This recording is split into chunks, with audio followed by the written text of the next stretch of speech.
আসসালামু আলাইকুম ওরহমতুল্লাহ।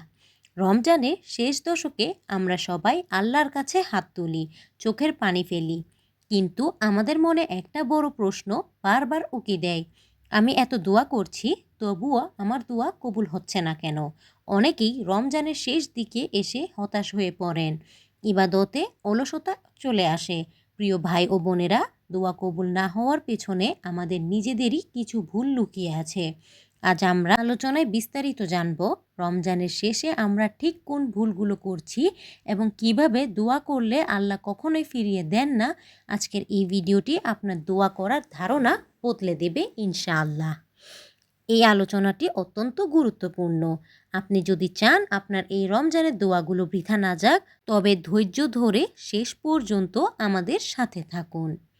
সোয়াবের নিয়তে ভিডিওটি একটি লাইক দিন এবং আমাদের দ্বীনি পরিবারের সদস্য হতে সাবস্ক্রাইব করে পাশে থাকুন। আমরা শুধু চাই, কিন্তু চাওয়ার আদব জানি না। দোয়া কবুলের প্রথম শর্ত হলো হারাম থেকে বেঁচে থাকা। রাসূল সাল্লাল্লাহু আলাইহি ওয়াসাল্লাম বলেছেন, একজন মানুষ দীর্ঘ সফর করে ক্লান্ত হয়ে ধুলোবালি মেখে আসমানের দিকে হাত তুলে ডাকছে, ইয়া রব ইয়া রব, অথচ তার খাবার হারাম, পানীয় হারাম, পোশাক হারাম। তার দোয়া কিভাবে কবুল হবে? রমজানের শেষে আমরা ইবাদত বাড়ালেও আমাদের উপার্জন বা খাদ্যাভ্যাস কি হালাল? দ্বিতীয়ত, দোয়া করার সময় দৃঢ় বিশ্বাস বা ইয়াকিন থাকা। আমরা অনেকেই চেষ্টা করে দেখি কবুল হয় কি না, এমন মানসিকতা নিয়ে দোয়া করি, অথচ আল্লাহ বলেছেন, তুমি আমার ওপর যেমন ধারণা রাখবে আমি তোমার সাথে তেমনই আচরণ করব। রমজানের শেষ দশকে আমরা কিছু ভয়ঙ্কর ভুল করি যা আমাদের দোয়াকে আসমানে উঠতে বাধা দেয়। তাড়াহুড়ো করা। নবী সাল্লাল্লাহু আলাইহি সাল্লাম বলেছেন, বান্দার দোয়া কবুল করা হয় যতক্ষণ না সে তাড়াহুড়া করে বলে, আমি কত দোয়া করলাম অথচ কবুল হলো না। এই অভিযোগটি দোয়া কবুলের পথে বড় বাধা। সকাল সন্ধ্যার জিকির ও সুন্নাহ বর্জন। আমরা নফলে এত ডুবে যাই যে নামাজের পরের মাসনুন দোয়া বা সকাল সন্ধ্যার জিকিরগুলো ভুলে যায়। অন্যের কিবত ও ঝগড়া।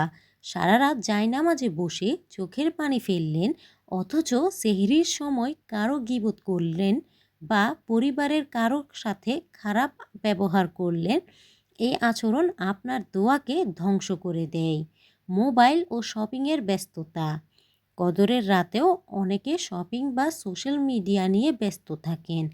আল্লাহর মনোযোগ পেতে হলে আপনাকে দুনিয়ার সব মনোযোগ ত্যাগ করতে হবে। আপনি কি জানেন, দুরূদ শরীফ ছাড়া কোনো দোয়া আসমানে পৌঁছায় না? তা ঝুলে থাকে। দোয়ার শুরুতে এবং শেষে দুরূদ পড়ুন। আল্লাহর সুন্দর সুন্দর নামগুলো যেমন আসমাউল হুসনা ধরে ডাকুন। যখন আপনি বলেন ইয়া আরহামার রাহিমিন, যার অর্থ হে শ্রেষ্ঠ দয়ালু, তখন আল্লাহ লজ্জাবোধ করেন আপনার খালি হাত ফিরিয়ে দিতে। নিজের নেক আমলের ওসিলা দিন। জীবনের এমন কোনো গোপন আমলের কথা আল্লাহকে বলুন যা আপনি শুধু তার জন্যই করেছেন। ইউসুফ আলাইসাল্লাম বা ইউনুস আলাইসাল্লামের দোয়ার দিকে তাকান। তারা কিভাবে আল্লাহর প্রশংসা করে দোয়া শুরু করেছিলেন। আল্লাহ যখন দোয়া কবুল করেন না, তার তিনটি অর্থ থাকে। তিনি আপনাকে এখনই তা দিয়ে দিচ্ছেন, তিনি আপনার এই দোয়ার বিনিময়ে সামনে আসতে থাকা কোনো বড় বিপদ দূর করে দিচ্ছেন, বা তিনি এই দোয়াটি আখেরাতের জন্য জমা রাখছেন। হাসরের ময়দানে যখন একজন বান্দা দেখবে তার না পাওয়া দোয়াগুলোর বিনিময়ে তাকে বিশাল সোয়াব দেওয়া হচ্ছে, তখন সে আফসোস করে বলবে, হাই, দুনিয়াতে যদি আমার একটি দোয়াও কবুল না হতো। তাই প্রিয় বন্ধুরা, হতাশ হবেন না। রমজানের এই শেষ রাতগুলোতে নিজেকে উজাড় করে দিন। চোখের পানি ফেলুন, জেদ ধরুন আল্লাহর কাছে, কারণ তিনি না দিয়ে পারেন না। তিনি তো রহমান, তিনি তো গফুরুর রহিম।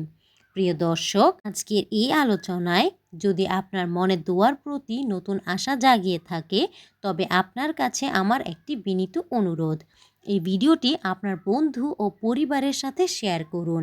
এটি আপনার জন্য হতে পারে সদকায়ে জারিয়া। আপনার শেয়ারের কারণে একজন হতাশ মানুষও যদি নতুন করে আল্লাহর কাছে হাত তোলে তবে তার সোয়াব আপনিও ইনশাআল্লাহ পাবেন। আমাদের এই দিনী যাত্রায় আমাদের অনুপ্রেরণা দিতে চ্যানেলটি সাবস্ক্রাইব করে রাখুন এবং আপনার মূল্যবান মতামত কমেন্টে জানান। আল্লাহ আমাদের সবার দোয়া কবুল করুন। আমিন। আসসালামু আলাইকুম ওয়া রাহমাতুল্লাহ।